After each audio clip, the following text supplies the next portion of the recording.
Warning, the Stone Age Gamer includes a lot of bad language. Cover your mother f***ing ears.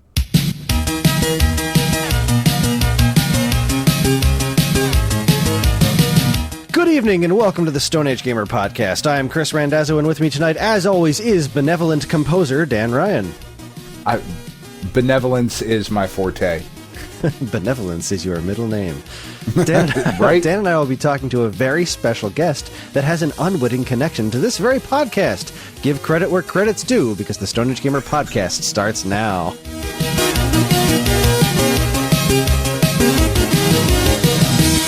Give credit where credit's due, because we didn't. Hi, everyone. This is episode 345. It's the week of February 12th, 2021, and to continue to report, we are, in fact, still alive. So Dan and I just finished doing snow this week, Kris. Crazy. Fuck you. Up here. It's been raining all day here. No snow. I know. Not a fucking flake out there. It's just sad sogginess outside. And I still have to deal with the assholes at the grocery store, because I went grocery shopping yesterday and everyone's just like, I gotta get the bread and milk. It's freaking mobbed in there because it's the day before Super Bowl Sunday and it's gonna snow. It's not gonna snow. There's no snow anywhere near my shop right during a pandemic. It's mobbed, and I'm like, I just want to get the fuck out of here and get this mask off my face. I hate everything. I'm just trying to get some juicy juice, goddammit. You right, fuckers are in here getting bread, eggs, and milk because you're apparently gonna subsist on fucking French toast for the next week, assholes. I would subsist on French toast if I could. I would too. It's not very healthy, but but actually, neither am I. To answer the question, French toast might be the best bread. Just putting that out there. Anyway.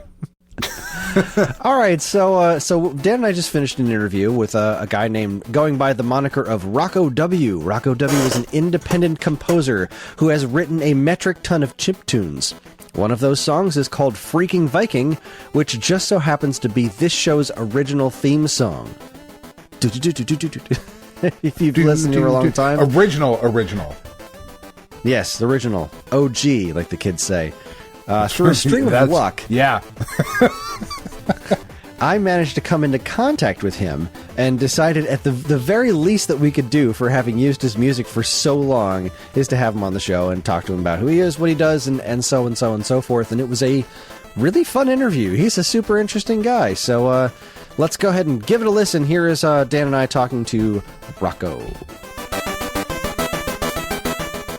Hi, everyone. So I'm here with Dan and Rocco. Rocco, who are you? I am a dude. Yeah, that sums it up. That's it. Yeah, I'm. Thanks for listening, everybody. Yeah, no. I am a dude, and in my free time, I make music on video game consoles like the Nintendo Game Boy and NES and Sega. And yeah, that's how we got in touch anyway. Yes, so I don't know how much we're going to actually say during the intro, so I'll recap here, and Evan can edit it out if he needs to.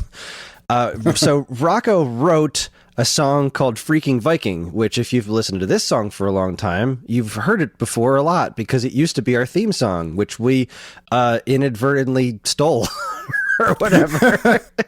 We never really credited him because we just it never came up. But then because we actually are terrible people, we actually are terrible human beings. Recently, I started doing videos for Stone Age Gamer, and in looking for royalty-free music to use in my videos, I came across Rocco's Bandcamp page and found our old theme song and said, "Oh my God, this is where our theme song came from." And that it still comes up all the time, like. I'd say like 50% of the episodes where we end the episode, Dan will just start going.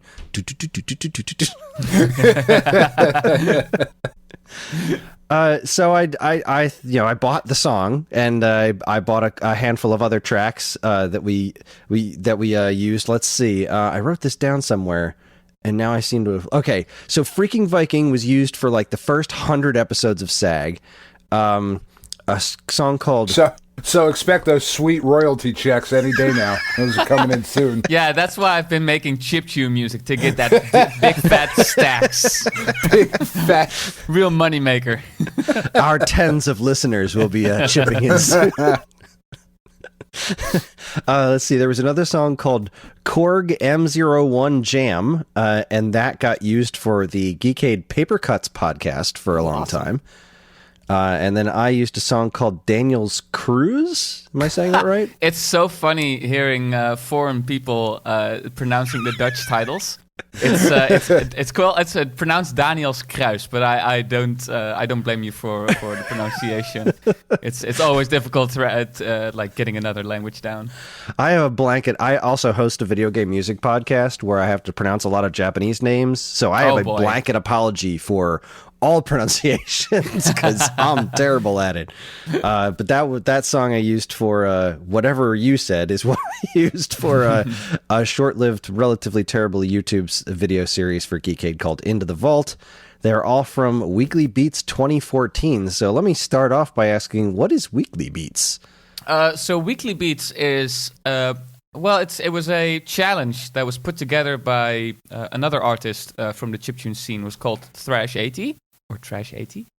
And it was just like just what you would expect. The challenge was to make a song every week of the year so 51 songs in 1 year. And if you've seen the length of the album, you could probably tell I failed. I think I got to like 14 tracks or something, and it just was too much to me. And I actually tried again last year and got up to the first quarter of the year and then burned out. So I failed again, but I'm gonna try again and hope to get it sometime. It's that's got to be hard, though. I mean, Dan and I are somewhat songwriters, and coughing up a song a week, I can't even imagine that. Yeah, no, it's really hard always just to come up with anything, right? Like you guys are both creatives, you know how it can go. So sure. And sometimes I really like this phrase of action isn't always the consequence of motivation; it's also the cause of it. So sometimes you just really have to sit yourself down and just write something, because if you're just going to play video games to distract yourself, there's not going to be anything that's going to be written down. So sometimes you just sort of have to fake yourself into making something. And sometimes it even turns out great. The funny thing is, you mentioned Daniel's Kruis. That was one of the songs that I felt like really disappointed by. I was like, well, that's just a forgettable track, and it turned out to be one of the more popular songs online that people use. I freaking love that song. That's so funny. You can never predict yourself what your most popular song is going to be. I've been constantly surprised. So it's really fun to hear. I genuinely love that one, and that one I listen to video game music most of the time. And that one usually goes into my regular rotation of just random songs I listen to. And whenever it comes on, my kids are just like, it's the song from the Daddy videos. Because I used to use it on the YouTube videos that I showed to my kids because they were too young to know that they were garbage. And they were too young to have a discerning opinion about culture and life. They're like, Daddy's on the TV. Like, yep, there it is. Yeah, it was a lot of work to get on the TV, kids. You should be impressed. It's not just any really jerk hard off that could do it. Yeah, exactly.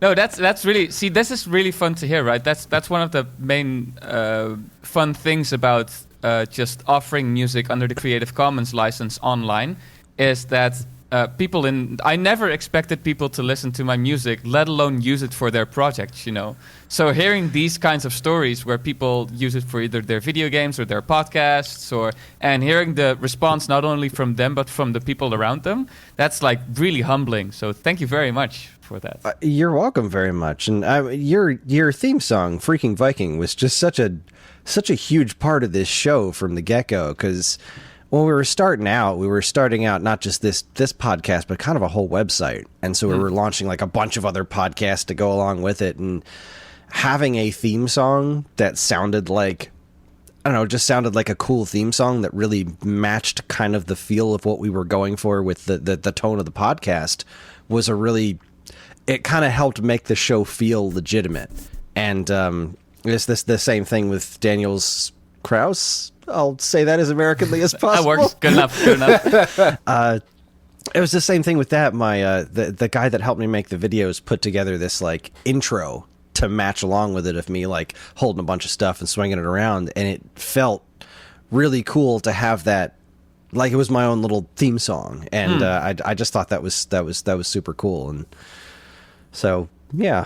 That's awesome. Yeah, it felt That's professional, and like we had a right to be doing what we were supposed to be doing, which, you know, I mean, of course we do. We can, anybody, that's kind of one of the wonderful things that we have right now is that everybody has this opportunity now to go out there and do that. But as Kris mentioned, like we are songwriters to a certain extent, but acoustic, like indie folk pop bullshit doesn't really match the tone of a retro video game podcast.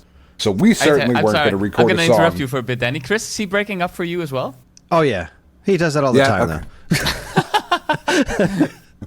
Oh boy. Yeah, no, it's. I think I heard a part of what you were saying. That is part of it is just that anyone can get anything out now, regardless of who you. You don't need a big investment like to get stuff out anymore. Is that what you were saying, Danny? Yeah, that was part of it, and then, you know, saying like Kris and I were not going to record a song because the music that we write and the music that we've played together is, you know, like acoustic indie pop kind of like. It is not retro video game music. We never would have ended up recording our own song for the podcast, or if we did, it would have been terrible because it would not have matched the flow of the podcast at all. So just having that opportunity, it was like, oh, this is going to work. This is a thing we can do. We can be professional and put out a podcast and have a song and you know, have an identity to it. Yeah, that's awesome. It's so weird to hear people associating something I made with something they make. You know, it's so funny. Yeah, like I said, it still gets referenced to this day, that song. And after our first 100 episodes, we changed over to a song. We got permission from Mark TDK Knight to use Chubby Chubby Chip Chip. Oh, TDK, I love him. Yeah, he's a great guy. He's a pretty cool dude, and he was it's like, yeah, you can totally use our song, just link to it in your podcast. So we did that for the next 100 episodes, and then for our 300th, we switched over to Banjo Guy Ollie. If you've ever seen Banjo Guy Ollie's YouTube channel, he does like banjo and mandolin covers of video game music. He also occasionally writes chiptune music, and he's a friend of mine now, which is cool because he lives in Ireland and I've never actually met him face to face, but we talk online a lot. He actually wrote us an original song. So now we have for the first time, 300 episodes in, we have our first actual original song. That's our theme song, which is super awesome. That's awesome. Yeah, I've not heard of him before. You should send me a link to where his music is hosted once we most get done definitely. recording. Yeah, he's a super fun guy. He's French, but he lives in Ireland, so he has a really interesting accent. And he's just the nicest dude ever, and he does like banjo covers of all kinds of crazy music. If you've never heard Turrican on a banjo, then you haven't lived. I'm looking forward to it already. I really liked what you said before about what was it, motivation? What was that quote? Action is not only the cause of... No. Action is not only the consequence of motivation, it's also the cause of it. So through action, you can actually cause motivation to be produced inside you. I don't know. It's basically that people feel like they need to feel motivated to do something. I know I do. And that's just not always the case. Sometimes you just gotta fucking do it. Can I curse, by the way, on the podcast? Oh, 100%. Awesome. Yeah. So that's sometimes you just gotta fucking do it, you know. And it's hard for some reason. It can be really hard to start something, especially because it just feels embarrassing when you're disappointed by what you're doing, right? So sure. But sometimes you just have to endure the suffering and just go for it. No, you're 100% right. I've never heard that quote before, but I love it because it happens to me all the time. I'm a writer, and I write a blog for Stone Age Gamer, but I also write in the Nintendo Force magazine, and I constantly feel like a fish out of water there because I'm writing. I'm not like an established video game journalist personality or whatever, but I'm writing in this magazine with other people who are, and this next issue is issue 51, and it's centered around Suda51's work. And Jonathan Holmes from Destructoid and various other things, he's writing this big, huge piece. He did an interview with Suda, and he's writing this big whole thing about his history. And I got assigned to write a retrospective on Killer 7 for the GameCube. And I just couldn't come up with something, half because it's been a while since I played the game, and then I read Jonathan's, what he wrote up already, and was like, man, this is really good, and this covers a lot of things that I would have thrown into my Killer 7 piece, and I don't want to be redundant. I don't want to repeat him, so I was really struggling with this thing for a couple of weeks, and I made myself sit down and just kind of forced myself to start writing and hammer away at it, and I eventually came up with something that I think was pretty good, but that happens so much in my process all the time, even though like writing for the blog for Stone Age Gamer is all about write whatever you want as long as it's video game related, and occasionally we can tie it into a product somehow. But even just sitting there writing about video games, sometimes it's like I can't think of it. What interesting could I possibly put into the world to write about? And then you just have to sit there and hammer away at it, and sometimes really cool stuff comes out of it. Yeah, no, absolutely. Yeah, it's just sometimes it's. And you can't trust yourself with this as well, right? Like, you'll look at something and you'll be very disappointed, or you'll go like, that's just complete fucking shit. And then someone else comes along and can be genuinely impressed with what you're doing. So you can't even trust your own judgment when it comes to that stuff. Yeah, there are certainly weeks of this podcast where Kris and I sit down and we're like, all right, I mean, we have nothing to talk about this week, so this will probably be a short episode or whatever. And then 3.5 hours later, we're like, son of a bitch, you're still just here talking. The fuck? And people will comment of like, oh, it was such a great episode. It was like, really? We were just bullshitting. We had literally nothing going on, but we have that commitment to do it. And you're right, like that, putting out 52 original songs, that is so much harder than sitting down and recording a podcast once a week. Like, I can sit here and bullshit with my friend for an hour or two every week. It's not a big ask, but like writing 52 original songs, that's great. What's nice about that is that if you wait a little bit and you take the first half and the second half and then just pretend like it all came out in 1 year, you'll be like, no, it's totally new compositions. I'm good. Look at what I did.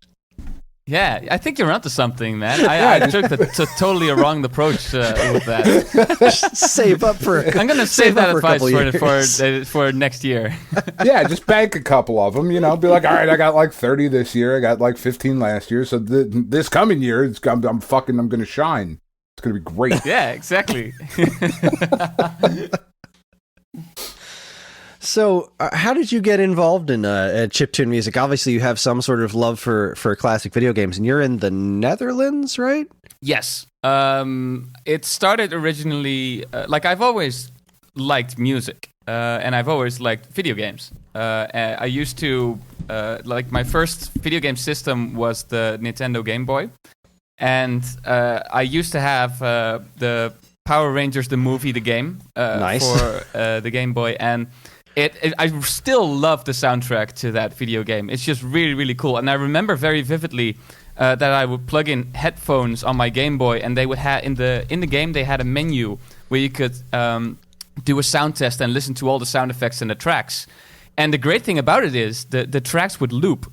So nice. I would just put the Game Boy in my pocket and dance around the house to these cool tunes. But I didn't really get into chiptune. I got into chiptune by accident because I was looking for ways to make music using old video game sounds. And then I discovered people actually using the hardware that I played video games on to make music. And I heard the part of the podcast episode where you guys talked to Remute. So you guys are both familiar with LSDJ, but for anyone who isn't, it's basically a piece of homebrew software that someone in Sweden made, and you put it on a cartridge that takes a ROM. You put it in the Game Boy, and instead of booting up a game, it boots up this software that allows you to control the sound chip for the Game Boy. And that's basically how I got started. And originally, I was just hosting my music on this one website called 8-Bit Collective, which unfortunately doesn't exist anymore. But there was also a party in the Netherlands called Eindbaas. And Eindbaas is still one of the... I think it's the only one that actually hosts chiptune artists as like the main selling point for the event. So I played the open stage there, was good enough to play like the main party, and became really good friends with the organizer and friends with some other people from the Dutch chiptune scene. And it was just fun to do, you know? Like, I've been at it for 10 years now, and I'm not as active as I used to be, but it's still fun to see what people are doing, and it's still fun to try revisiting LSDJ every once in a while, because it's still being patched to this day. So it's a lot of fun. That's so crazy. I very briefly messed with LSDJ, and long time ago, I think I brought this up on the Remute episode. I used to mess around with Impulse Tracker, like way back in the day. Yeah. And if I remember correctly, booting up LSDJ was similar. Like it's like tracking, right? It's like you just kind of exactly place I want this to play this note, and then this channel to play this note, etc. And I messed around with it for a little bit, and I really wanted to get into it because I love chiptune music so much, and I'm listening to video game music constantly. I just never really got the hang of it. I guess I've always been more. Here's a fun question. Sorry, it's all snowballing in my head, and it's still early for me. That's all right. So LSDJ, I get that one. That one's a cart you plug into the Game Boy. It does the Game Boy sounds. Huzzah! What's the equivalent to that for something like NES? Because I wanted to mess with NES songs. As much as I love the bass in Game Boy. It just has that really interesting Hip Tanaka's bass lines in early Game Boy stuff, like Balloon Kid and whatnot, are just especially when he goes up in the high notes, are just so heartwarming. You know, they just fill me with this wonderful sense of nostalgia. But I really wanted to try to tackle NES because that's really where all of my musical heart and soul came from was NES games to begin with. What's the equivalent to something like LSDJ for NES? How do you create NES style chiptunes that sound authentic?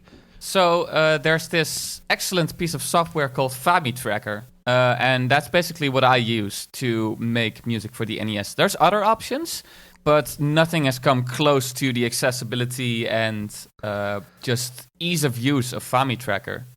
It's available for free, and unfortunately it's not available for Mac, but you can run it on Windows. And the fun thing is, it doesn't only include the original chip for the NES, which is like I don't know the name of the chip, but it has the expansion modules as well that were featured in several games, like the VRC 6 and 7. There's even one in there, I think it's the VRC 7, that actually does FM synthesis, which is like the type of sound that you would hear on the Sega Genesis or the Mega Disk System? Like the Famicom Disk System style? Yeah. Well, that's actually another expansion chip, which is also included in FamiTracker, so you can mess with that as well. It's really cool. You should definitely check that out. That sounds cool. I feel like I've heard of FamiTracker before. I've just never looked into it. That's awesome. I'm going to write that down and do things. I'm going to write that down and do stuff. Hi, I'm a professional writer. I'm excellent words. Right. All right. Well, so you also do in the Netherlands. Was it Genesis or Mega Drive? I actually don't know because the funny thing is, I only ever saw a Genesis or Mega Drive, however you want to call it, when I went to the US, and my nephew had one. And I thought, like, oh, look at this fucking piece of shit. You know, it's some fucking bootleg video game system. And then I saw Sonic, and I was like, okay, this is pretty good. And all right, never mind. Take back everything I said. It was so funny because I genuinely thought that Nintendo consoles were the only sort of video game console that there was. You know, I didn't know anything about video games at that time. But I actually never had anyone back in the day that owned a Genesis, ever. So it was only after those systems became obsolete that I met more and more people that actually owned a Genesis back in the day. Well, that's fascinating. Anything to learn about what gaming history was like in other countries is always fascinating. Like when we talked to Ali on the show, he told us about growing up where in France, where it was a lot of people were in like Amiga and the ZX Spectrum and that kind of stuff. So you're saying it was mostly Nintendo based consoles where you were. Well, I wouldn't say it was like that for the entire Netherlands, but that was my personal experience, you know. Like, it still surprises me to this day because, as far as I know, the thing sold in Europe, right? So I'm just still very surprised that I never saw one when I was playing NES and SNES. Yeah, they were all just working to keep it a secret from you. Exactly. Don't fucking tell them. Yeah. Keep those games away from them. So I was just looking through I've never played Power Rangers, the movie, the game for Game Boy specifically, but I was just looking up the composers in that game, and there's some talent on there. This was it's got 3 different composers listed: Kenichi Okuma, Noriyuki Awadare, and Hitoshi Sakimoto. But the second one, Noriyuki Iwata, did the music on like the Phoenix Wright games. Oh man, I never knew that. Grandia, was listed as the composer for Grandia, Grandia 2, Lunar Legend, Mega Man X7. Like, there's some serious that explains stuff. A lot, actually. That explains a lot. I'm going to have to track down this. I love finding weird Game Boy licensed game soundtracks. Like somebody recently turned me on to the Game Boy RoboCop soundtrack. It's really good. Never played RoboCop for Game Boy, but now I've listened to the music and it's kind of great. It's so funny, right? Like you would have back in the day, you had to own the game to actually hear it. Now you just go on YouTube and I wonder what that game on Game Boy sounded like, and you can actually just listen back to the tracks. People rip them, and put them online for your listening pleasure. Mm-hmm. It's so weird. It's also been like, it can be such a vast thing to dive into, right? There's so much out there, so many different games, not to mention so many different tracks of video games.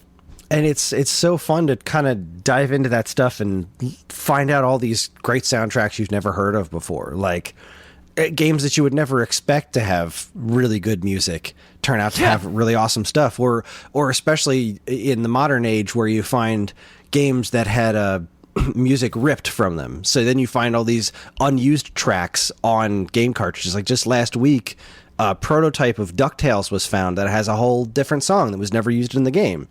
Wow, I didn't know that. It's super awesome. It was like an alternate map screen music, and it rules. That's amazing. It was another one I recently found out. The Sega Master System had a port of Hang On.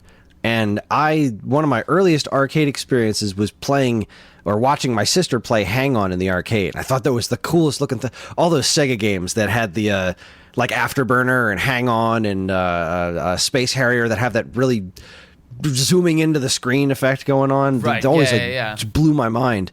But when I went to a friend's house and he had a Master System that had Hang On, thought it was the coolest thing. I couldn't wait to hear the music, but there was no music when you were riding. It was just like a little tiny snippet of the theme on the title screen. But then years later, like maybe a year ago, was looking for a bunch of Master System music for some reason because I'm a nutcase. And I came across the Hang On and Safari Hunt, and there is actually the entire song is in there. It's on the cartridge. It's just not used in the game. And it's totally wild because it's this Master System rendition of this awesome song that I know from the arcade that I've never heard before on the actual game before. I love discovering that kind of stuff. Wow, I didn't even know. I don't know too much about that. Like the unused tracks that are still present on the game itself. That can be like some Scooby-Doo type shit.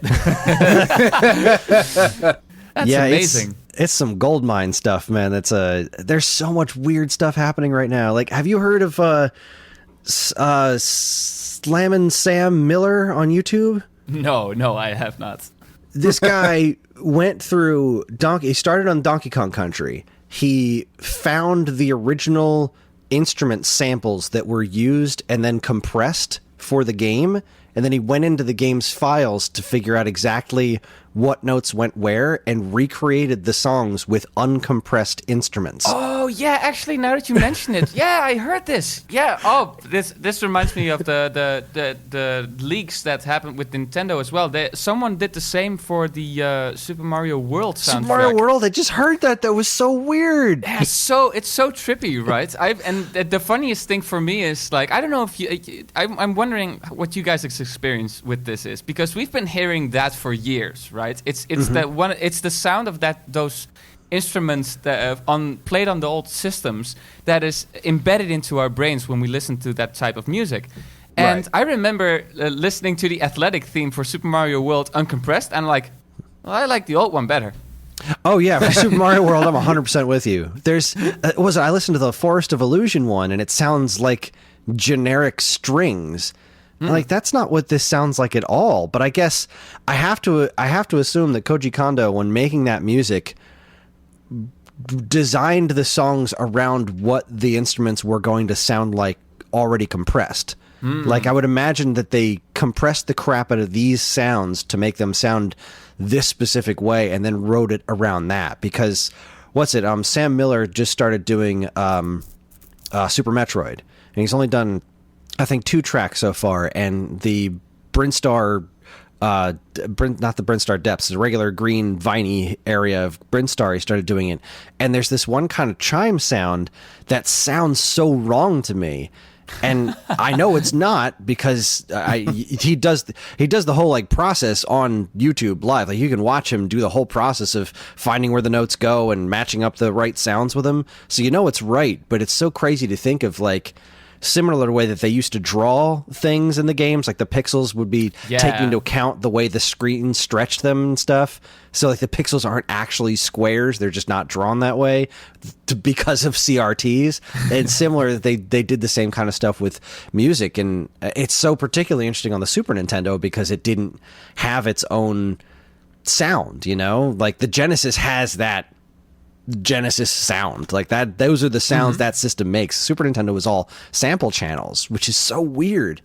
Yeah, exactly. That's one of the. See, I've also found with, so LSDJ has support for samples, right? So you can compress your samples and import them on LSDJ and play them back through a specific instrument on one particular channel. And what I found when I was making music myself was so like, the samples sound like complete shit when you listen to them, separate. But when you layer them correctly in a song, it can actually give this really interesting aesthetic, which most of the time just happens accidentally, right? Which is really interesting. But it's especially, I really like, I don't know, there's something on a philosophical level as well that you don't need the best quality for audio samples to have something sound memorable. It can be I've often talked with friends of mine that we live in a time where people are constantly going back in time to recapture a certain aesthetic. So, for example, in video, you have these, the VHS lines, the colored lines, the sort of distortion and like noise that would show up on the screen. Like no television has that anymore, but it's such an interesting visual aesthetic that it's still used in like fucking YouTube videos where not even a VHS is like used for the process of making. And the same goes with music. Like, you have people still going back to the old Roland drum computers, like the 808 and 909, just because they have such a nostalgic and characteristic sound. And I just find that really interesting. There's a very intentional movement to kind of capture that and keep that alive. And I do think, I think you're right, a lot of it does have to do with, our nostalgia for that, because that's what for us, that's what it looked like, right? But also now using that as an additional layer to your overall piece of art that you're creating is, I think, an interesting aspect of going in and putting in those things of like, I want this to look this particular way, so I'm going to digitally recreate the bullshit that I had to deal with when I was a kid. Yeah, exactly. Well, I also like I like the fact that 8-bit style chiptune music, 8 and 16, has stuck around, because it was such a unique. It was its own instrument, you know. There wasn't anything else that sounded quite like it. It was. You go back and listen to stuff like Super Mario Brothers or whatever, and you don't know. There's no direct correlation like, well, that's clearly a trumpet, and that's obviously some strings or something like that. This is definitely a kazoo. Like, there's no way to actually know that, kazoo. Because half the time it wasn't. It was just, these are the sounds that I can make. I'm going to make music out of this. And as I am hands down more of a Nintendo guy than a Sega guy, I always will be, but there is a certain appreciation I have for Genesis music over Super Nintendo music, even though I vastly prefer most Super Nintendo music, that the Genesis music doesn't always have that analog, because it's all about making the music you can out of the sounds that you're capable of making, where Super Nintendo was kind of the beginning of, we're going to use instruments to make this music sound like quote-unquote real music. And then once we got later into, we're still hearing MIDI sounds and stuff in PlayStation, but then eventually you get to modern gaming and Assassin's Creed and Call of Duty, it all just sounds like background sounds from a movie soundtrack. Not to belittle that music or anything. There's obviously a lot of work that goes into it, but when you go back to the older stuff that you had, like these 4 channels, it's kind of like you were forced to make something more memorable because you had no choice but to focus on these very simple melodies. So you can Absolutely. There's no chance of getting lost in like, well, now I have 450 trillion tracks to mess with, so I'm just going to make this ocean of incredibly complex sound. But I couldn't pick out a song from a modern game 9 times out of 10. I just couldn't pick it out of a lineup because it all just blends to be very effective for its purpose, which is to amplify the gameplay in some way, shape, or form. But I remember all the songs from older games or chiptune related games, even new ones that use those soundtracks, because they're so melody driven. They're so I guess I just said it. They're melody driven, and that stuff sticks into my head a whole lot better than stuff that sounds like a movie soundtrack. Yeah, I think it also really speaks to the talent of the composers. Like the fact that these songs are still around, and not only that they've been reimagined into full orchestral arrangements.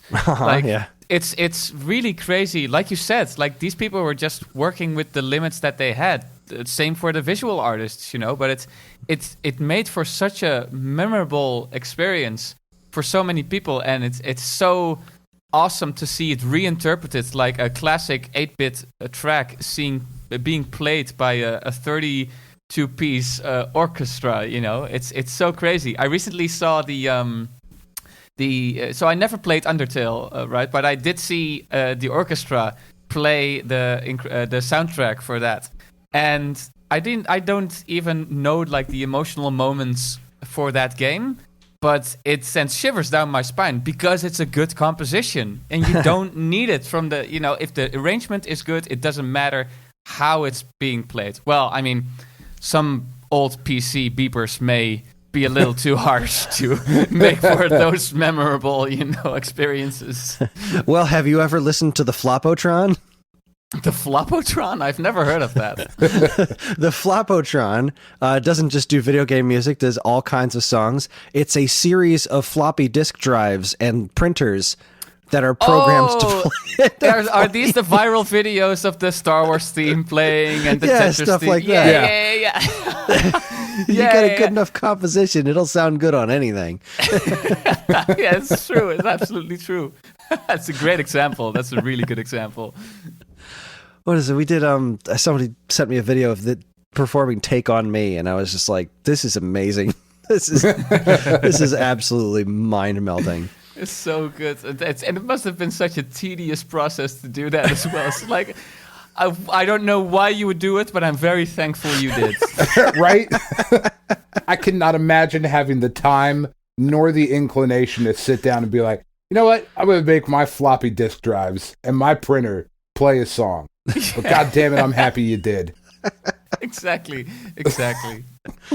So, do you have any favorite video game soundtracks, video game composers, or chiptune artists that you appreciate? Words are failing. That's all right. I didn't know how to finish that sentence. Yeah, I know your feeling, man. There's many. In terms of video games, I never really approached video game soundtracks looking for certain composers. There's, big names like Tim Follin that I really like. I recently discovered his track for Pictionary, which, if for anyone that hasn't heard it, I mean, Pictionary, the game, has one of the most killer soundtracks, and it's everyone in the comments on YouTube is just like, Tim, why did you put so much work in? It's just Pictionary. You didn't have to go this hard. Yeah, you didn't have to make such a funky killer track. But that's a perfect example of what we were talking about before of unassuming video game soundtracks. Like exactly, yeah. Who would expect? Exactly. Who would expect that Pictionary was full of bangers? Like, yeah, it's so crazy. But a couple of games that stand out are stuff like Jazz Jackrabbit, which was one of the first like really funky soundtracks that I really appreciated. And I think most of the songs from video games are very, very memorable just because of nostalgia. Banjo-Kazooie, Diddy Kong Racing has a killer soundtrack. And I've been recently rediscovering how much I actually enjoy the GoldenEye soundtracks. It's really strange because everyone, I think, when you get older, your taste changes, right? Your taste in music and in films, and I like to think that my musical taste has broadened a little bit. So I used to have this Dance Dance Revolution phase where I would listen to nothing but Japanese hardcore music and breakcore. Like if it was under 160 BPM, I wouldn't care, And then suddenly I woke up one day and I remember it's like, today I'm going to listen to a songwriter's solo guitar piece with his singing. And so I couldn't bear to hear that when I was younger, In terms of chiptune artists, there's a lot. There's a lot. A couple of that stick out was Ultrasit, who actually unfortunately passed away last year, but he was a very, very memorable musician that used the Nintendo Game Boy and the Atari ST. I know you're a big fan of Bitshifter, who I also really, really like. There are some more experimental artists that I really like. One is called Shitbird, which is it's like blast beats and just noise. It's really fun music. Yeah, there's too much to name, really too much to name. But like Shitbird, I think the artists that really stand out to me are the artists that remind me that music can be fun, that it doesn't always have to be serious. And Shitbird is one of the prime examples for that. It's just such crazy music. And it's when you're finding yourself that you're stuck creatively, it's very refreshing to listen to something and just stop giving a shit about it making it sound good. Well, I like that you mentioned Bitshifter, obviously, just humongous. The Information Chase is just one of my favorite albums in any medium, bar none. The Information Chase is so good from top to bottom. Yeah, it's really, really good. It's not just good as a chiptune album, like you said. It's also just a good album. There's so many memorable tracks on there. And it's not even that long. It does everything it needs to in what, like 6-7 tracks. I think there's an expanded version with a couple of bonuses on there, but it does everything it needs to do. It bookends itself perfectly with callbacks to previous melodies and previous tracks.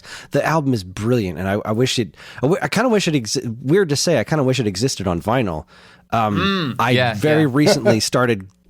We inherited a record player from my wife's parents, and my In-laws. There you go. That's how words There you work. go. That's the word.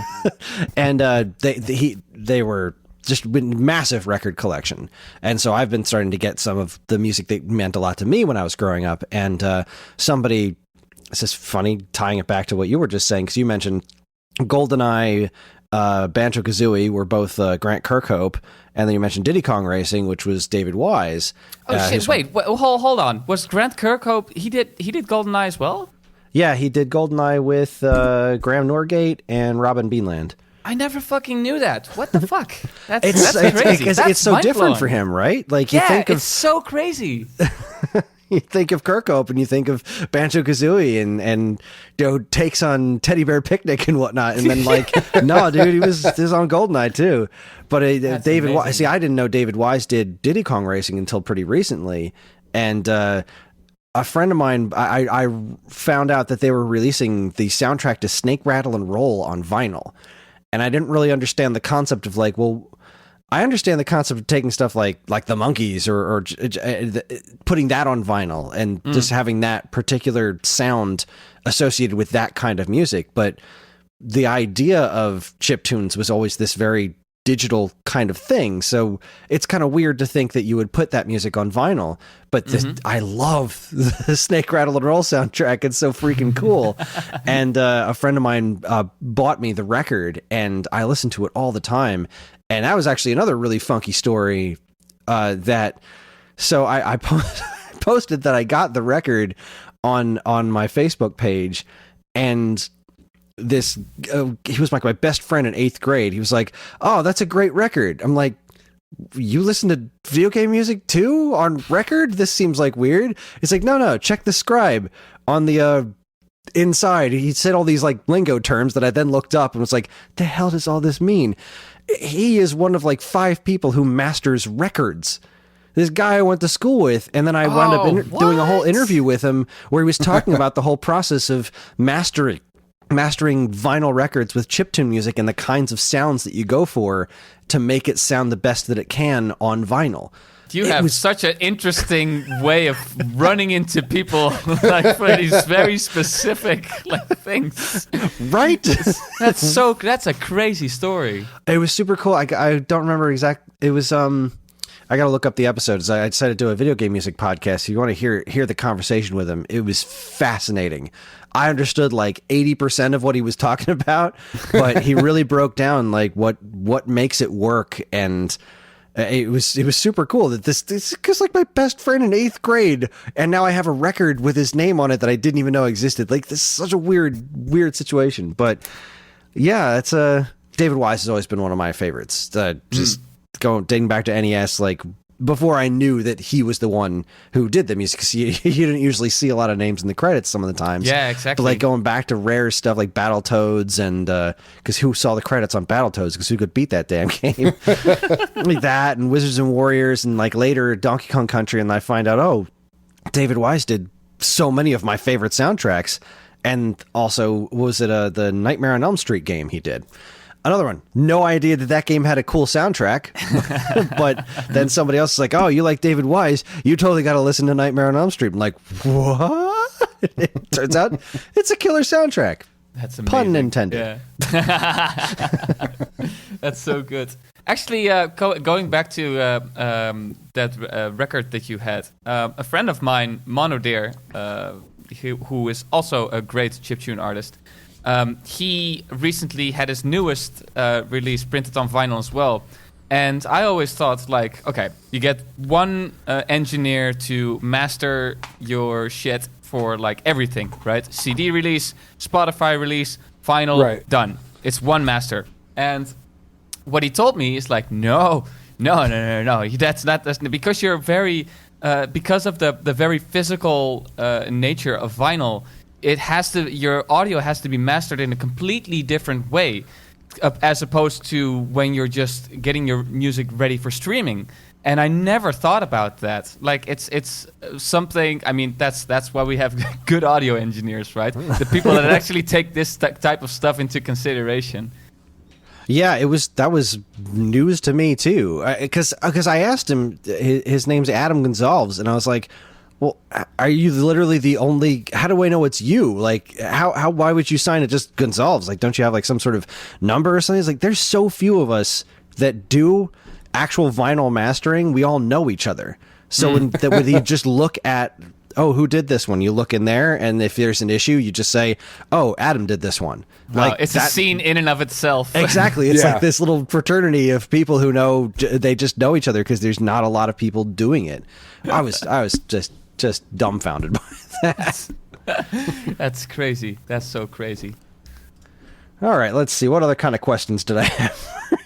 I actually do want to... I feel bad for not giving enough names for the type of artists that I enjoy. But there's a couple of people that I would love to shout out. Most of the people from the Dutch scene, which are Men of Mega. They are a duo that make pop punk inspired music on the Game Boy, and they're two lovely guys, and they are one of the most underrated duos in chiptune, in my honest opinion.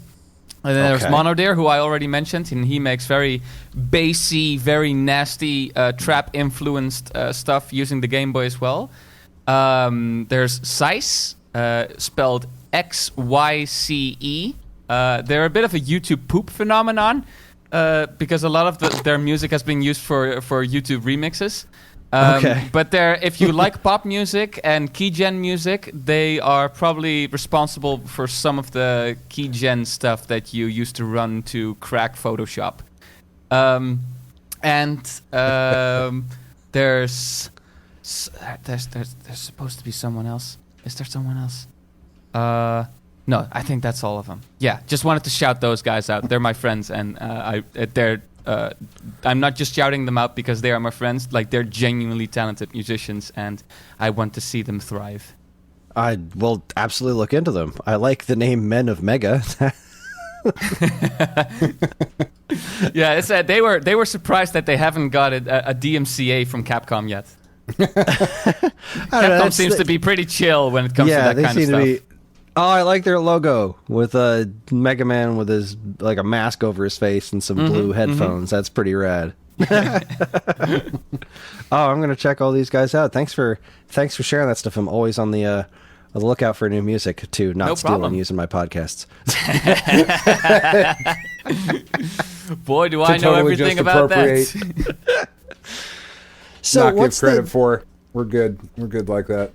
So I noticed that stuff like your weekly beats is all free. What's the what is the motivation to put that stuff out there for free? I mean, obviously you go to Bandcamp, it's like you can donate, and that's cool. And I did when I quote unquote bought the tracks that I was using for my videos. But what's the? I mean, it's super cool of you to do it, but why free? That's actually an interesting question. Many people ask that. It's an interesting story because it used to come from a place of uncertainty where I just felt guilty for asking people for money when it came to my music. And I was like, I had a plan when I was starting making music. It's like, okay, I'm going to put out an album and really put effort into it. But if I'm going to ask for money, like, I really need to feel like I can ask for money. So I would just be putting out singles. Mostly also because I wasn't, good at saving up tracks for release. I was like, okay, this track is done, and I would just upload it to SoundCloud, and there it was, And I used to have an internship as a video editor for a gaming website, and I always had a tough time finding music. And I didn't expect anyone to use my music for their stuff.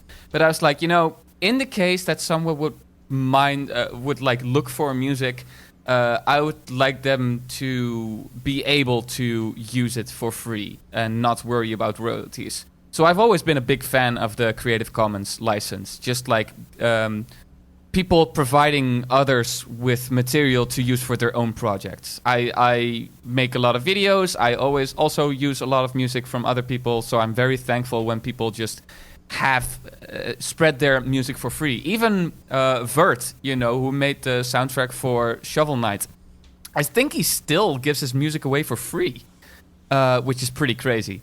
So I've always just been a really big fan of just giving it away. And also, I joked about it earlier, but it's chiptune music, like it's not about the money. I did shows as well, and through some very helpful coaching of a friend of mine, who I also now organize a chiptune party in the Netherlands with. He advised me, he's like, yo man, you shouldn't play for free. Like, at least cover your expenses, because I would be paying expenses to play a show. And he taught me, like, okay, at least, if you don't want to make money, at least get your own expenses covered. And slowly I got some commissions to do some stuff for YouTube leaders and do a soundtrack for a video game. And then I was like, okay, I felt more comfortable with making money. But whenever a release is like a year old, I always just take the price tag off because, I'm not in it for the money. I'm just doing this for fun. Well, that's fantastic. I can tell you as somebody on the other end of it that it's humongously appreciated, because that turns out to be like say you want like us, we want to do a podcast, but neither Dan nor I were capable of actually, we couldn't write our own theme song and make it be something that sounded good. And that's a hurdle, right? Because you don't just you want it to come out with a certain degree of professionalism if you want to actually take it seriously. And having that option out there to just, here's music that kind of fits the vibe that we're going for, and we can use that without it being prohibitively cost expensive. It gives people a tool to then focus on the parts of the creative process that they're capable of doing. It's like, I want to write a children's book, but I can't draw. So, and artists are very expensive, and well, they should be, but that's a hurdle, right?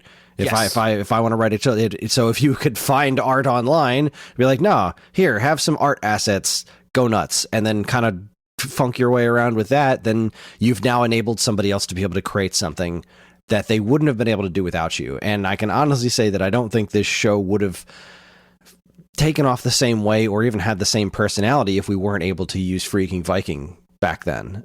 So the fact that you do this for people, I think, is tremendously awesome. So just genuine thank you. Thank you, man. I see it still trips me out, like, after even 10 years of doing this shit, like it's really, I never I don't know, it's so not what's the phrase, it's not my default assumption for people to come up to me after a show and say, hey man, that was really cool, or send me an email with, hey man, thank you so much for letting me use your music. Like, it's a very humbling experience to have something that you've made being part of something else. And so yeah, I'm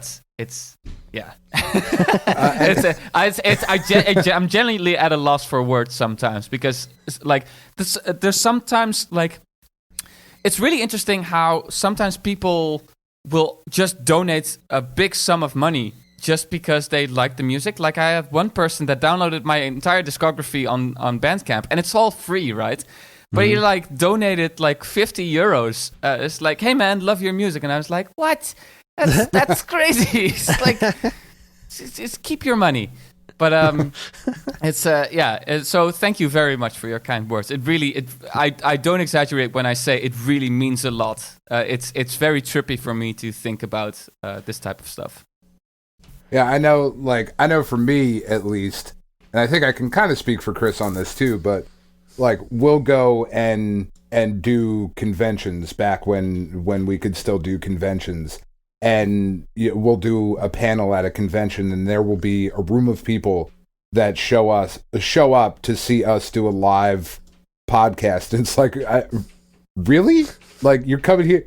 We're just two fucking assholes from New Jersey. Yeah, it's like, weird, right? It's so strange. You're just coming to hang out with us for like an hour and a half because you like what we do.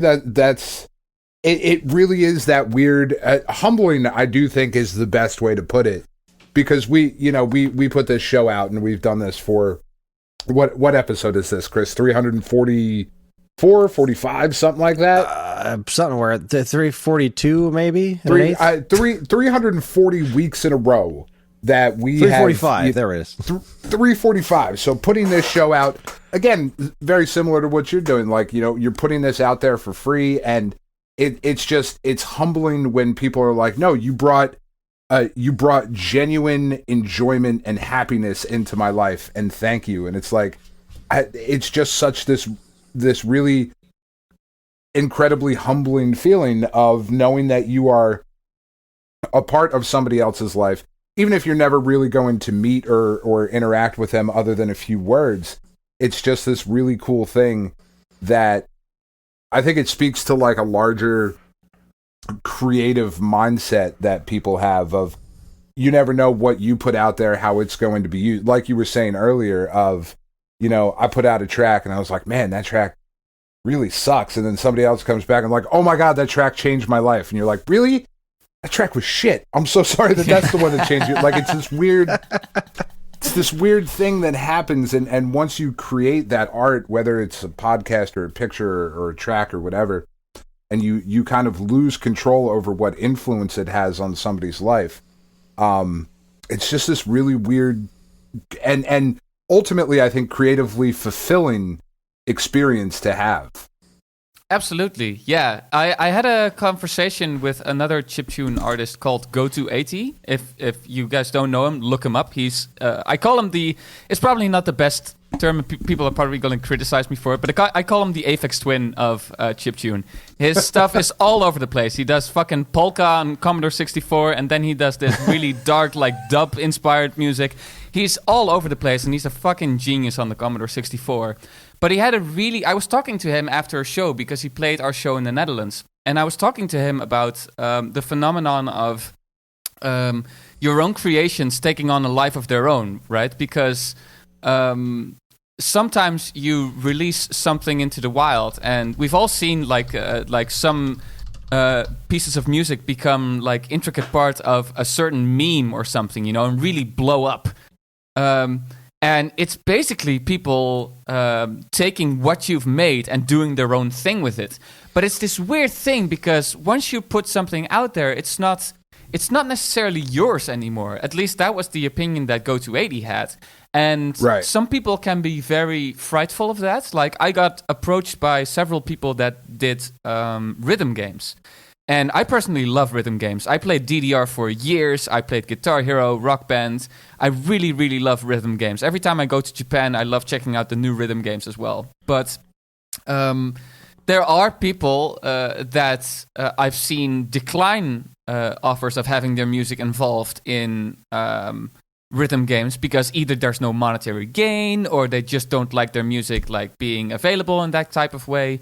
And not that I have a problem with that, to each their own. But it is an interesting phenomenon how when you put something out, it can be sort of, I don't want to say hijacked because that has a very negative, meaning behind it. But in a way, hijacked. You know what I'm saying? I do. Yeah, I think I get what you're saying.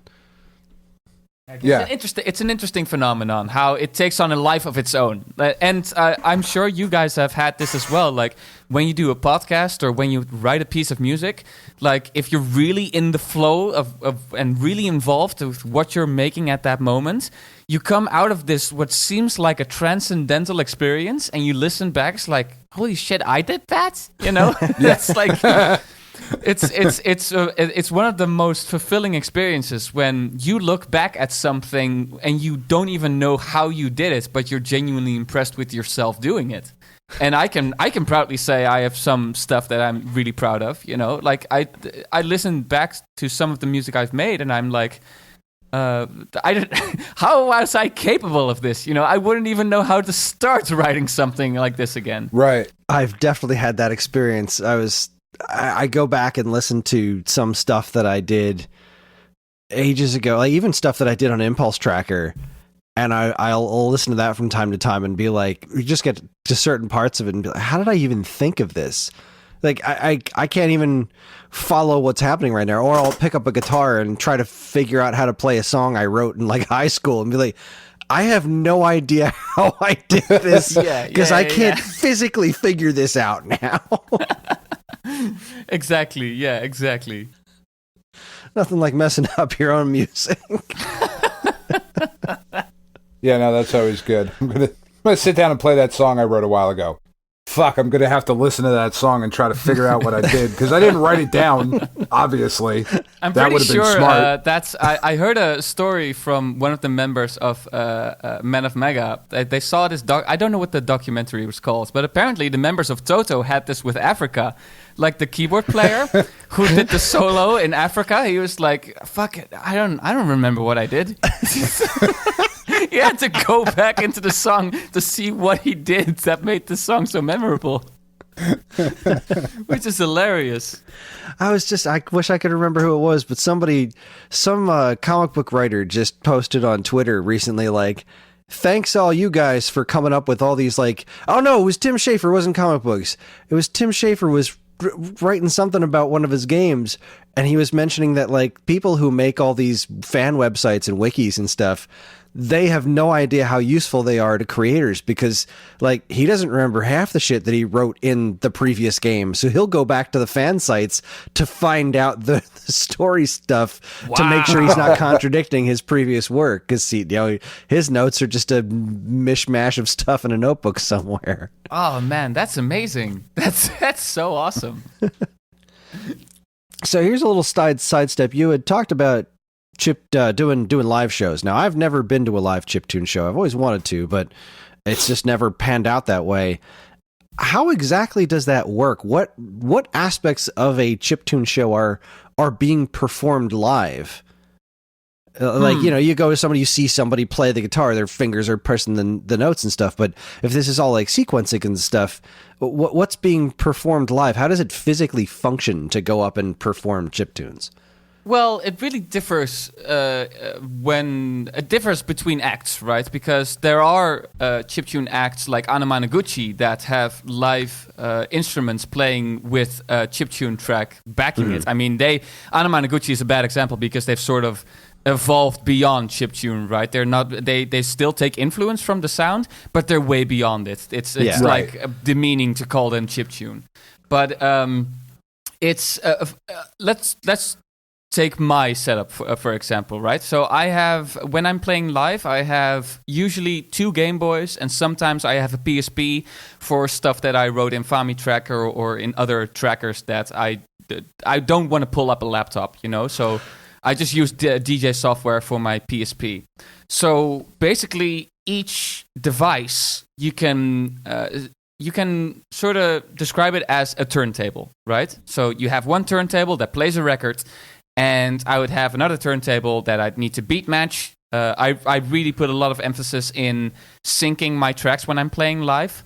It's all still sequenced music, at least for me.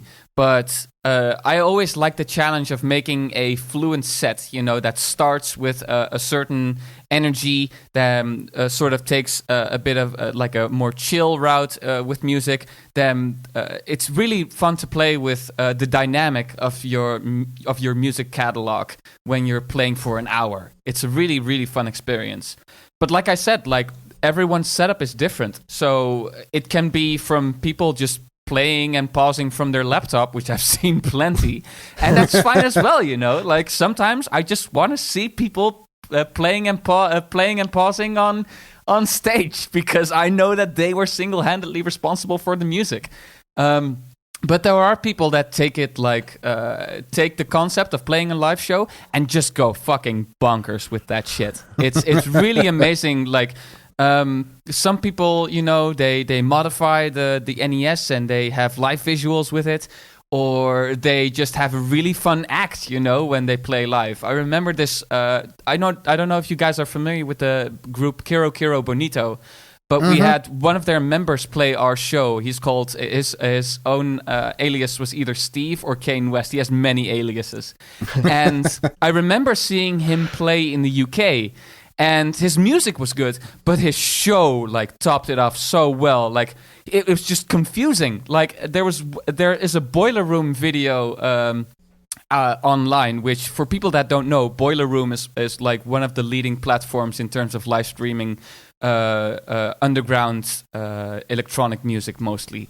And Kane West played there, and it's beyond words. It's like a theatrical, comedic representation of a pretentious DJ that is just taking the piss out of everyone in the room. It's fucking amazing. There's one moment in the set where it's just random sounds playing, and there's a sample of a famous producer going, "Let's go dancing. I want to go dancing with you all night dancing." And he just added another sample after each sentence going, "No."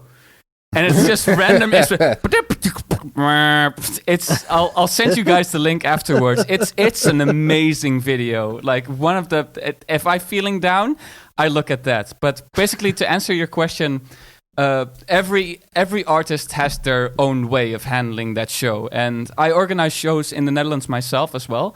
And we've seen all types of approaches taken. People just taking the music and putting them on MP3 on CDJs to DJ with them, but also people just playing guitar and influence or editing different parts of the songs live. So it goes all directions. So, silly question: do you ever play Freaking Viking live? Does that ever come up at your shows? That's no. Actually, it's not a really suitable song to play live for different reasons. One is the tempo of the song. It's a bit faster than most of the stuff I do, and it's just really really hard to fit that into a set. So I haven't really played it live unless like people were asking for more songs and like, oh fucking this song, you know, like this one, you know, which has happened on some occasions. But when I put a set together myself, it doesn't really make the cut.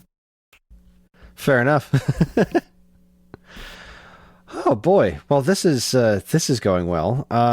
What kind of games do you play now? Do you like what video games are you into these days, if any? My favorite game of all times is Dark Souls 1. Okay, and that's it's just I don't expect another game to take that title away.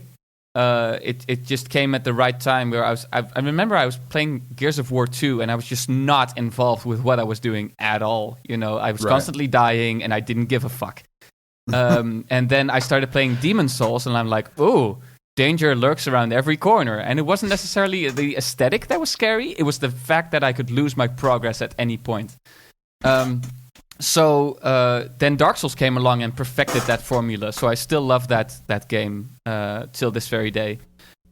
Recently, I've been really getting into Factorio, but the game I play the most is Dead by Daylight. I've got like 330 hours clocked into that, spent over like 3 months, I think. So yeah, really love that game. Nice. I have not played any of those. Do you mostly stick to retro games when you play games, or do you still play modern games as well? Yes. Interesting answer. I think that's an accurate depiction. Like us. Dan and I just talked last week. We both just played that new game Cyber Shadow. It's on that I played through it on Switch. It's on Xbox Live. It just came out, but it's very retro inspired. It's from Yacht Club Games, who did Shovel Knight.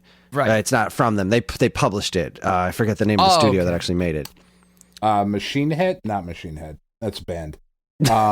Something Head, Mechanical Head, some shit like that. Something like that. But it was really like cool a guy Ninja Gaiden-esque inspired cyberpunky thing. It's very 8-bit looking. It's got an awesome chiptune soundtrack. So that's like a brand new game with an old feel. But then just upstairs, I was playing the first Mega Man before coming down here because I don't know. I just felt like playing Mega Man, so I played some Mega Man. I'm going to be buying the Mario 3D World and Bowser's Fury on Friday, which my son is like freaking out about because he thinks Bowser's the coolest. I'm more of a Nintendo guy than anything, but modern games that I'm playing through Pikmin 3 with my wife right now, which is awesome, super fun. And I like pretty much everything, everything retro and a lot of new stuff. A lot of modern games don't really speak to me. I've always been meaning to try Demon Souls because my friend Mike has been like, no, you would like this one.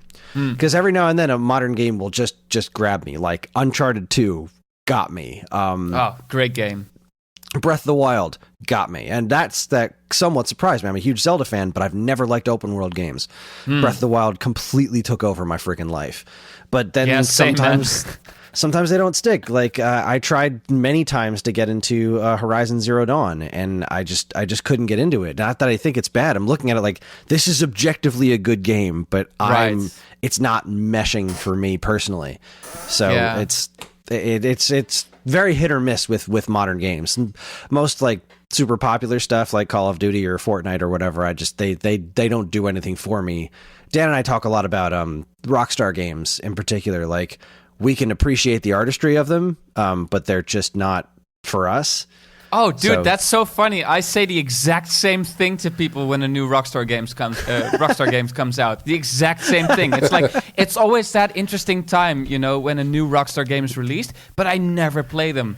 I just observe what happens, Not even they sell 6 billion copies to everybody in the world, but the three of us apparently.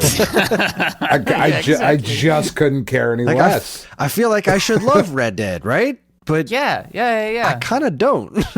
Well, here's something that I've actually been thinking about this week. I wonder how you guys feel about this because I was telling you guys about having like 300 hours in Dead by Daylight, right? Mm-hmm. And same with video games. I sometimes have periods where I listen to the same pieces of music for an extended amount of time, and then suddenly I feel like switching it up. And I feel the same with video games. So I was playing a lot of Dead by Daylight, and it's still fun, but it's been reduced to, it's nothing surprises me in that game anymore. It's just the competitive nature of it that I'm trying to get my rank up and leveling up the characters. So I've recently bought Factorio as an impulse buy. I was like, this is a game that I've been looking at the store page for so many times, and I'm just gonna fucking buy it. I tried the demo. I was like, I like the feel of this. I like the sound of this. Let's get it. And I remember the first 4 hours of that game. I was like, I made a huge mistake. It's like, because it takes so much new learning, like whenever you pick, especially when you pick up a new extensive single player like game, you have to get used to the mechanics. You have to be familiar with the characters and the world. It can be a really demanding experience. And I do feel that, especially when you're growing up, like, you reach that point where you really need to be at that point in your life where you're ready for something new, So I also, still fall back on a lot of the games that I grew up with. I still love playing through Dark Souls 1. But when a new game comes along and I look at it and think it's interesting, this looks like a really good game and it looks like something that I can enjoy. But sometimes it's just not the time to play it, which is really frustrating. That happened to me this morning, as a matter of fact. I'm kind of between games, and it's kind of why I was playing Mega Man, because like I mentioned before the show, I got a new dog, and I'm very tired because it had me up super early in the morning. And since I'm between games and I haven't gotten my assignments for the next Nintendo Force yet, I should get back to the stuff that I'm trying to play through, and I'm about ready to start things. But I was so tired this morning, like, here's this time all to myself. The kids are asleep. I have the TV all to myself. What should I play? And then I wound up playing Mega Man because, like, well, I can basically do that in my sleep because I've been playing it since I was a kid. But I bought Dead Cells recently, which I've never even tried, and I've been told by many people I would like, and it's just sitting there on my home screen. Ori and the Blind Forest, I've been looking to get into that one, but it just seemed like, no, this is going to require a mental investment that I'm just not ready for yet. Exactly, yeah.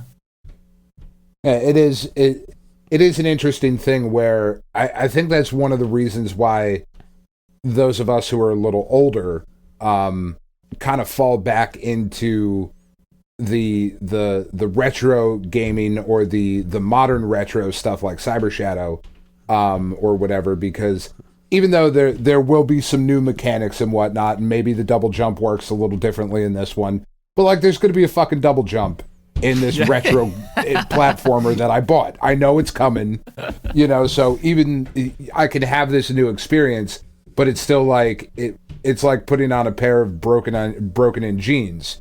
Like there's maybe a new pair of jeans that I got at a thrift store or some shit. This metaphor is getting away from me, but I feel you. I feel you. But like I'm the same way. I know for me, the two things that I play the most are MLB The Show, because I love baseball and I will continue to play baseball, and whether it's just playing a game or continuing on with a franchise mode or whatever. I think I'm in year like 2040 in my franchise or whatever, like fuck 20 years in the future, just playing into that shit. Or I play a mobile game called Puzzle and Dragons that I've been playing every single day since 2015. Since June 22nd of 2015, I haven't missed a day of logging in. And it's that same sort of comfortability of I can just kind of log in here and distract myself and do this thing that I know what to do without having to put in that mental lifting, because I have, life and kids and a job, and it's fucking snowing right now, so I'm pissed off that I gotta go shovel the snow. But I also like the snow. And there's also there's all these things going on in the world and in life to where I can't put in that mental investment. Now, that being said, when the new God of War Ragnarok comes out, all of that shit goes out the window, and I'm like, yes, this is what I'm doing right now. It really just depends on the game. Yeah, sometimes the game comes along and you see a trailer and the build-up just demands your attention. You're like, okay, on release day, I'm going to be playing this. But it's like then you're at that point you're planning and genuinely like generating energy for that new experience because you're excited for this. It's not like, oh, I bought this game in the Steam sale and now I have to play it because I feel guilty because it's been sitting in my Steam library for fucking 2 years and I've not touched it yet. It's so funny how Steam has this I don't know if it's the Steam like website where you can see a price collected for all the games that you have put 0 hours in. If you want to make yourself feel guilty, look at that page. Or maybe you guys are not as me. Like I play mostly on PC, so whenever I see something that I want to play, I buy it on Steam. But that results in a lot of games not being played and just sitting in my library. I very specifically don't play on PC because of that. Like that would happen to me. Dan was telling me for years, you've got to get PSN because it's just so many games. You've got to get PlayStation Network. I'm like, but I'd never play them. It's just specifically why I never do it, because then I would just have. I've been collecting games since when I was a kid with Atari. I have literal thousands of games, and there are literally hundreds of them I've never even touched. Yeah. I already have that physically taking up space. And then I fill up my Switch with a bunch of eShop junk that I'll never play either, because there's a lot of games on my system right now that I've never touched. And I bought them because it's Grim Fandango. There's no way I'm not going to love this game. I'll get around to playing it someday. So I bought it. It's been like a year since I bought it. Never even opened the software. There's tons of that stuff on my system. And it just sits there because why not? They keep making them cheap. Keep buying them. This price I can't afford not to buy it. Yeah, no, I just bought, I finally broke down and bought, because I play mostly on PlayStation, so, when I'm bored or it's, we're having dinner in 5 minutes or whatever, let me see what's on the shop. Let me see what I can waste some money on right now. And it's like, oh, Castlevania Collection's $4.99 and Wonder Boy the Dragon's Trap is $6.99. Yeah, I'll buy both of those. I haven't touched them yet. I'll get to them. I have them now so that I can. There's kind of that weird collector mentality that still is even applicable, I think, to like digital stuff of like I have it.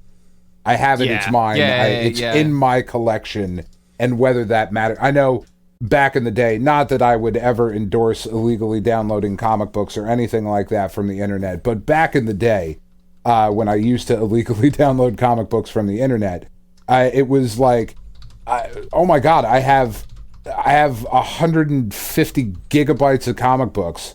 Like, I'm just reading X-Men. Why do I have all of this other shit? But it's there, so I did it. It whatever. And the same thing with a lot of the it's why the same reason as Kris, I do not have a Steam account. It's because I just don't need that. It's a really good strategy. That door will open and it will never close. No, exactly. We'll kick that door right off its fucking hinges and be like, can't fix that. Ruin that door frame. God damn it. Yeah, I will say that some of the games that really tend to pull me in I really, really like competitive games. Like one of the games that I really decided to get competitive with was StarCraft 2. And before StarCraft 2, I had never played a strategy game ever. I tried Age of Empires 2, and I was like, well, this is confusing as fuck. Turn it off. And but then StarCraft 2 came along, and I just liked the look of it. You know, I was looking at it, and it was like, well, this is a big phenomenon, apparently. Let's just fucking try it. And the single player for StarCraft 2 introduced me to the RTS genre. I fucking loved it. And then I was like, okay, well, why not give multiplayer a try? I'm going to get fucking squashed like a bug, but why not, you know? And I spent like the first half year that I played StarCraft 2, I spent in Bronze League, which is the lowest of low ranks you can get. And then I stopped playing for a year, but I kept watching it because StarCraft is, once you get familiar with the game, it's fun to watch. Just knowing how much goes into playing a multiplayer game, it's fucking crazy to see what people are capable of pulling off in multiplayer. So after a year of watching, I was like, I'm gonna get back into this. And I would put this on my resume if it didn't make me look more unemployable.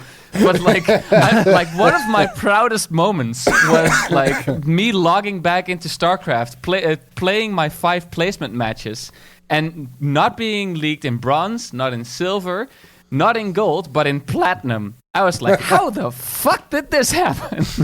But it's like, it made me feel so good. But I had to distance myself from competitive gaming recently because I'm 30 years old now, and it just really demands energy. And it's energy that I unfortunately often don't have. There's only so many hours in a day. You have different responsibilities. You're at work most of the time. I don't have kids, I don't have pets, and still, I have a shortage of time on my hands. So it gets so much worse.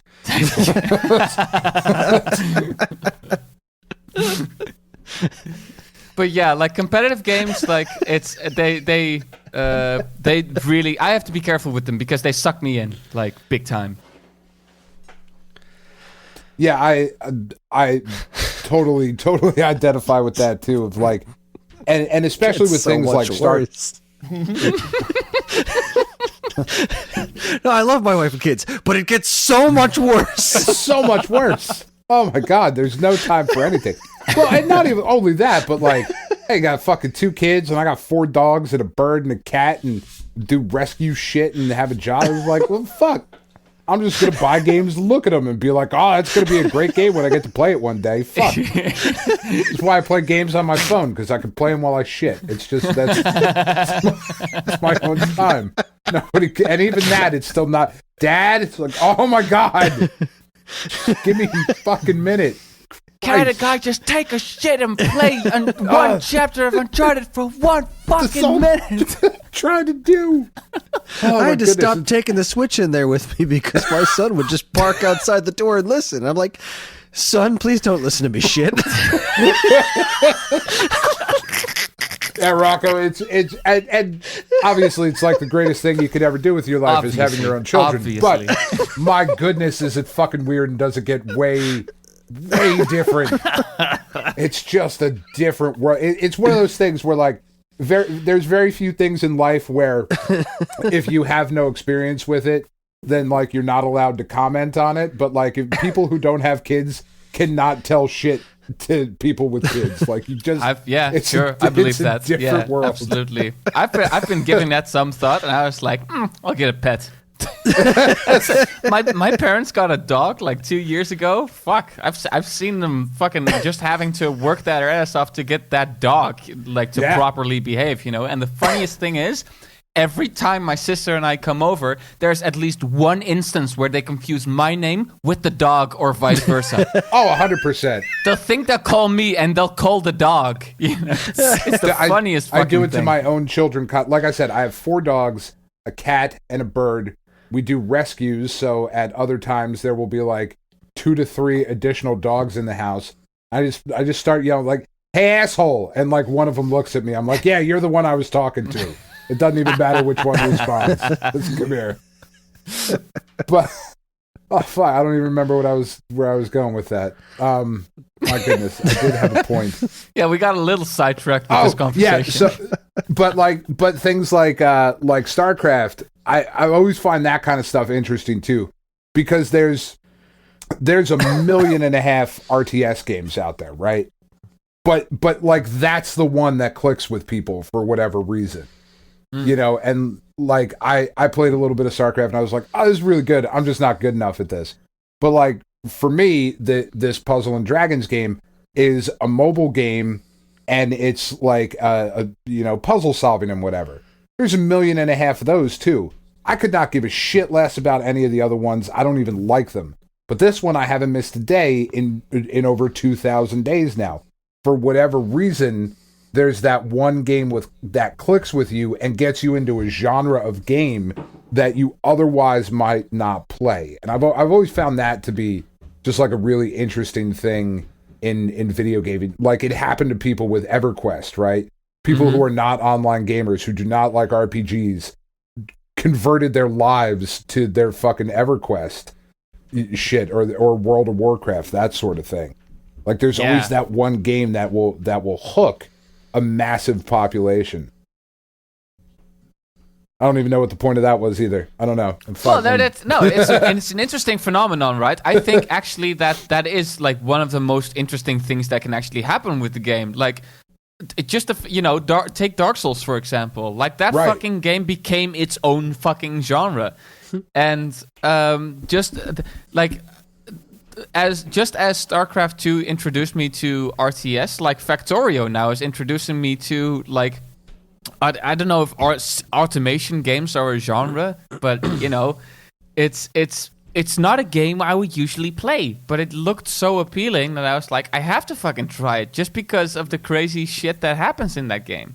Yeah. I was looking at screenshots because I had never heard of this one before. So you're just running a factory and kind of figuring out how to automate things? Is that what exactly is the game? So basically, the Steam Steam store description basically just says this is a game about automation. And one of the mistake that I made is I approached it as a strategy game.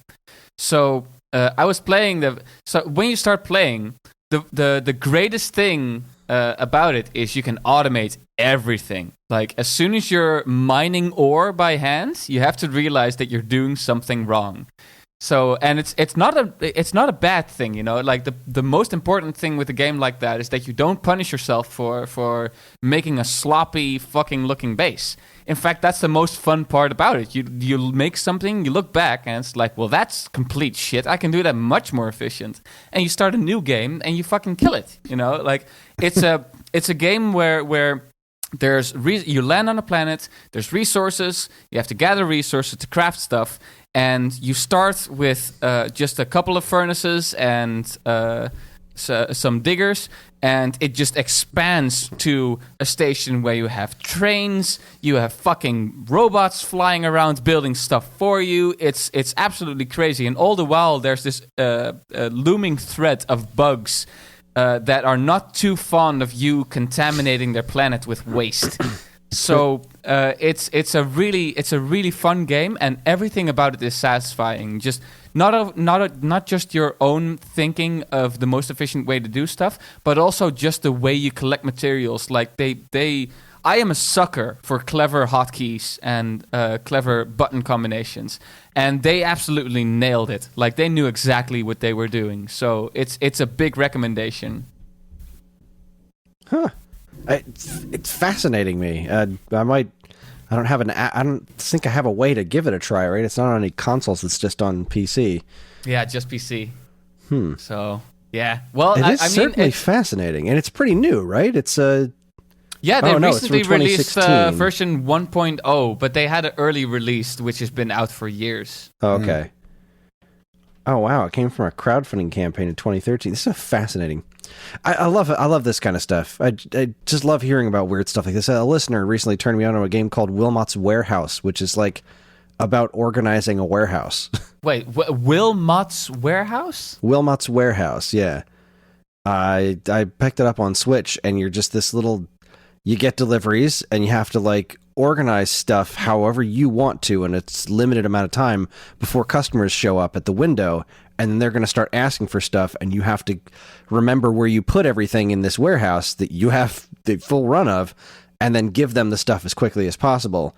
And then in whatever time you have left over from the customer period is when you can go over and start rearranging all your stuff for the next shipment that's going to come in, so that you can then put more stuff all over your warehouse and serve more customers. And it's weirdly stressful, but kind of cool at the same time. That's so funny, right? Like, that gamification of a fucking job. It's like, yeah, I can't wait to log back into Sim City to deal with the fucking tax rate of my city and the citizens complaining about the sewage not reaching their fucking point in the city. Right? Why is that fun? Why am I still playing Animal Crossing? Why is this fun? It's so weird. Like, gaming can be such a confusing hobby at times, man. It's so weird. It's so strange. Well, all right. I think it's kind of getting this. I mean, I'm having a blast. We should probably get around to wrapping this up. So we do have one question that we always ask guests on our show, and it's the most important question of all. What bread is the best bread? I was not prepared for this question. Jeez. I mean, okay. I mean, I don't want to, take the piss with you Americans, but what the fuck is up with your bread? Like, seriously, the few times I've been over, I look at that shit and I think, like, I'm not pooping for 7 days. Like, it's the worst. But, if I were to say, I would say everything that is not white, both in its ingredients and its looks. Like, as if you just eat anything other than white bread. I don't know anything else about bread, so I'll stick to that answer. That is a fair answer. Yeah, and you're not wrong. Yeah, no, you're definitely not wrong. Food in America is generally awful. I've one of the first interviews we ever did on this podcast was the host of the Atari 2600 Game by Game podcast, a guy named Ferg, and I just thought the bread question was just this. All right, I'm going to ask something completely random that nobody's going to see coming, and it turns out that Ferg is a baker. So he had. Yeah. Oh man, he caught you off guard, didn't he? It really did. We had a very it was another 40 minutes of just bread talk. It was great. And he helps me out with baking all the time. Like, because I've started attempting to bake more breads and stuff myself. I bake pizza from scratch every week for my family, and then sometimes I'll be like, all right, I want to try to make this kind of bread. And whenever I start something new, I always contact Ferg. I hit him up on Messenger. We're like, all right, help. What do I need to look out for? This isn't rising the right way. And since getting involved in that, I mean, I never really grew up on white bread to begin with. My parents always bought me even the cheap shit wheat bread. So like Wonder Bread has always been like super gross to me. But that's so because I only know, as a European, I only know Wonder Bread from the Danny Brown song. Like, that's the only time I've ever heard of Wonder Bread. But what is it? Is it like just white bread? Like, it is the whitest of all possible white breads. Oh man, sounds terrible. I've never been a fan of it, but a good thick Italian roll, like, that's technically a white bread, but it's so good. But then you get the multigrain stuff. I tried rye once; it came out super thick, but I'm gonna give it another go. But Yeah, that's a Yeah. solid answer. Not to dawn on the subject for too long, because I do like me some bread talk, but like I still, as a fan of very bad food, I tend to forget that the reason that the worst food is the best to taste is because they add so much shit to it. You know, like the fucking addictive shit. So the frustrating thing is, like, we have to go through this entire process of like organizing our taste palettes to not have those sky high expectations. So when you taste like some more, you know, when you really have a bread that's been made to actually be healthy, you know, like, you really have to go through the process of like telling yourself, like, this might not taste too good at times, but I can make myself like this. Mm-hmm. Or at least try to remember myself that the best stuff in life is always bad for you. That's right. We're just going to throw a ton of sugar into everything. What do we have? Mashed potatoes. Throw some fucking sugar in it. That's America, goddammit. Exactly. Just out of curiosity, so you're in the Netherlands, right? Are you in the province? Now, correct me if I'm wrong, because I have family that I've never met that is from Holland. Holland refers to just like 2 provinces, right? Am I totally you're off asking on that? the wrong person. I mean, you might be right, but I'm not familiar with that shit. Okay. I exchange the Netherlands and Holland, like, whenever the first one that pops into my head, I say it. But there is I'm pretty sure that there are some very educative videos that I might have to look up on YouTube about what the Netherlands actually refers to. Because I've tried to go back, and I have this really fucking crazy old book that my grandmother brought over to this country from Holland. She was my grandfather met her during World War II, like he was stationed in Holland, and brought her to the States, and like she grew up, and I still have family that like lives in Holland, and like I've considered changing my last name to Von Wardenberg because it's just a fucking dope ass last name. But I've always been confused on that too. Of like, so my lineage is it Holland? Is it the Netherlands? How do I describe, like, this? End up telling people like, no, I'm part Dutch, and you know. Well, you know, I will say to you, Danny, you're way ahead of the fucking tourists that we have walking around Amsterdam that think that Amsterdam is actually the fucking country. Like, yeah, see, like, no. Yeah, going to the capital of Amsterdam, the Netherlands, Holland. We get that more than we'd like to hear. One of these days, I gotta fucking get out there and reclaim my heritage or my past, or see like wherever. It's super fucking weird. Like, I've got this old book that I've got. It's got like pictures of like my family with like the mayor in like the 40s. And I'm just like, I don't fucking know what any of this means. I don't understand. One of these days when we can all travel again, I'm gonna pop over to Holland, figure out what the fuck's going on. Yeah, anyway, that was more of a personal question. Try our bread. I will. I'm very excited about it. All right. Well, thank you very much, Rocco, for coming on. Thank you very much for supplying us with our original theme song. And I'll look into all those artists that you named. And this has been a blast, man. Thanks a lot for coming. Yeah, this was a lot of fun. Thanks, guys. And awesome. Thanks again for using the music. I'll be sure to email you the list of the Dutch artists I mentioned. And yeah, please do, man. That'd be awesome. Thanks for the fun 2 hours. Been a blast. Yeah, awesome. Man. Well, that was fun. It was. It actually was. I never know how the interviews are going to go, right?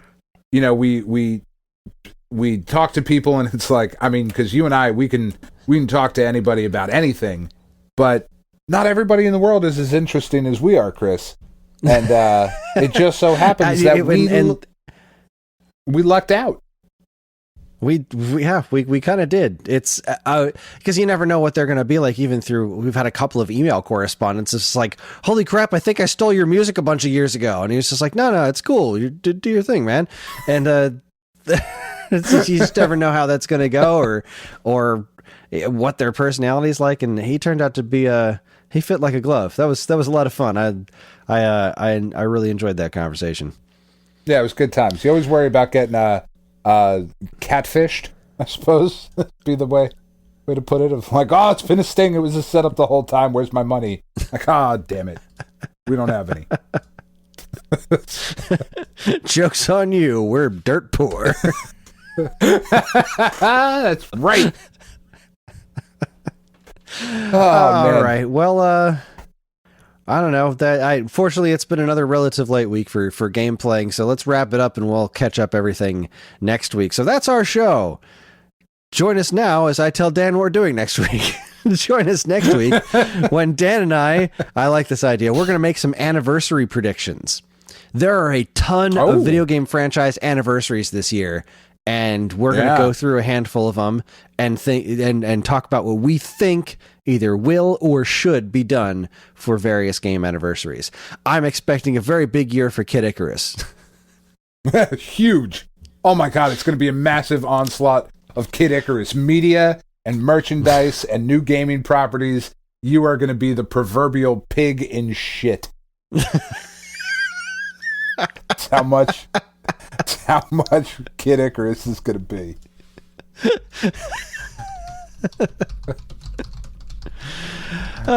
Just had to write that down. All right, so we're on most social media platforms, and if you want to get in touch with us, we aren't very difficult to find. All it takes is a quick look at our show notes, and you'll see links to our social media accounts, as well as all manner of other fun stuff, like a link to our namesake, StoneAgeGamer.com, the Geekade Patreon, which helps keep this show running week after week, and more useful links than you can shake a joystick at. This show's theme song, Squared Roots, was written by Banjo Guy Ali. You can learn all about his wonderful music and more by following the link to his YouTube channel, also in the show notes. And finally, as always, we'd like to thank our intrepid editor, Evan, for making this show listenable for all you folks, and we'd like to thank all you folks for listening in the first place. That's it, everybody. On behalf of Dan and myself, keep playing games.